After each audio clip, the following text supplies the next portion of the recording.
Exactly. And that difference of opinion about the role of the state was a major point of contention between Marxists and anarchists, both in theory and in practice. It's really interesting how these debates from way back then are still relevant today. We're still arguing about how to create a fairer society and what role the government should play. It shows how powerful these ideas are.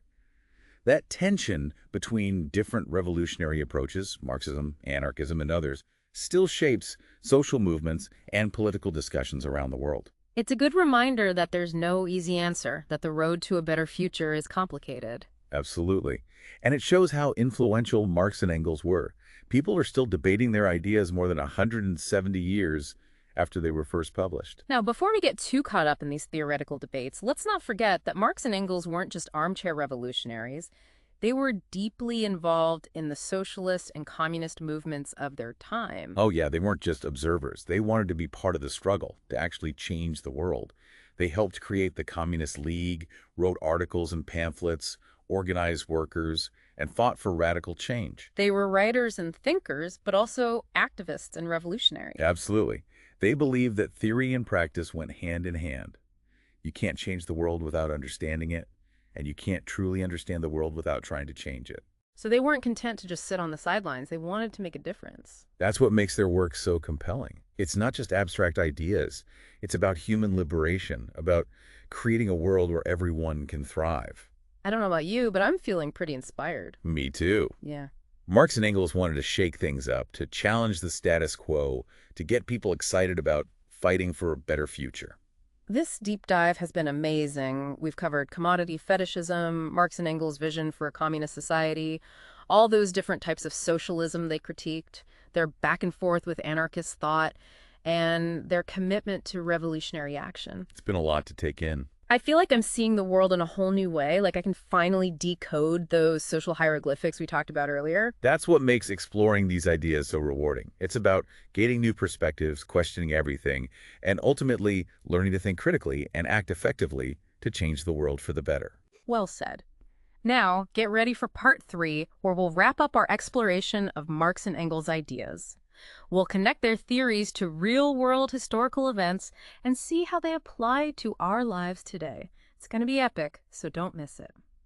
All right, welcome back for the final part of our deep dive into Marx and Engels. I'm still kind of reeling from our last conversation, all those revolutionary ideas swirling around in my head. But before we get too lost in the theory, let's bring things back down to earth and look at how these ideas played out in history. Remember that event we talked about earlier, the Paris Commune? Yeah. It's a perfect example of how Marx and Engels' ideas could be put into practice, even if it was short-lived and ultimately, tragic. Right. The Paris Commune, it was this incredible moment in history when the working class of Paris actually took control and tried to create a new kind of society based on, radical equality and self-governance. It only lasted a few months in 1871, but it had this huge impact all over the world, and it really influenced Marx and Engels. Oh, absolutely. They saw the commune as proof that the proletariat could be a revolutionary force, like a glimpse of what a communist society could actually look like. And it wasn't just some vague experiment. They actually tried to make real changes, right? They got rid of the standing army, set up workers' cooperatives, and tried to create a more direct and democratic government. Exactly. They were taking those ideas we've been talking about and putting them into action, trying to turn theory into reality. And even though the commune was crushed by the French government, it left a powerful legacy, inspiring revolutionaries and reformers everywhere. It shows the power of their vision, even in defeat. It proved that another world is possible, that things don't have to stay the same. Yeah, it's a reminder that revolutionary movements can plant seeds that grow long after the initial uprising is over. Absolutely. Now, another important historical context for understanding Marx and Engels is the rise of industrial capitalism, especially in 19th century England. Right, that was the world they were living in. They saw firsthand the brutal reality of those early factories. The horrible working conditions, the child labor, the poverty and inequality, it was all happening right in front of them. Exactly. Their critique of capitalism wasn't just some theoretical idea. It was based on what they were seeing every day. Which makes their observations even more powerful. It's amazing how many of the things they wrote about back then are still relevant today, even though the world is so different now, like the concentration of wealth, the exploitation of workers, the constant drive for more profit. Those problems haven't gone away. That's right. Think about the global financial crisis back in 2008. or how the gap between the rich and the poor is still growing in many parts of the world. Hmm. Marx and Engels kind of predicted these things. It's like they had a time machine or something. In a way, yeah. Their analysis of the flaws in capitalism, how it leads to overproduction, crises, and inequality, it's still incredibly relevant today. It's a bit unsettling, but it also shows that their work can help us understand and maybe even solve some of the biggest problems we face. That's the hope. Now, to be fair, not all of their predictions came true exactly as they imagined.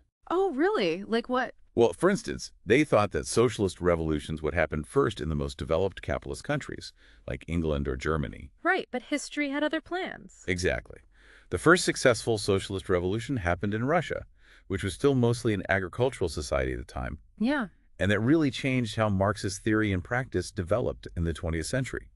It brought up all sorts of new questions about the role of peasants in revolutions, whether socialism could work in less developed countries, and how socialist states could exist in the capitalist world.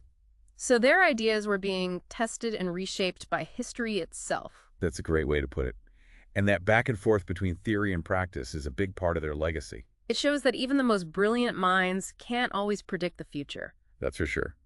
But their work gives us tools to understand how these complex systems work, how our economic systems shape our relationships, and how we can change those systems. So as we wrap up this deep dive, what would you say is Marx and Engels' most lasting contribution? Why are their ideas still so important today? I think their critique of capitalism is their most important legacy. They showed us the problems with the system, the exploitation, the inequality, the way it alienates people. And they gave us a way to understand and challenge those injustices. It's like they gave us X-ray vision to see the power dynamics that shape our lives. Exactly. And whether or not you agree with all their solutions, their analysis of capitalism is still really relevant in a world facing globalization, automation, climate change, and growing inequality. There's still inspiring movements for social justice, economic equality, and a better future.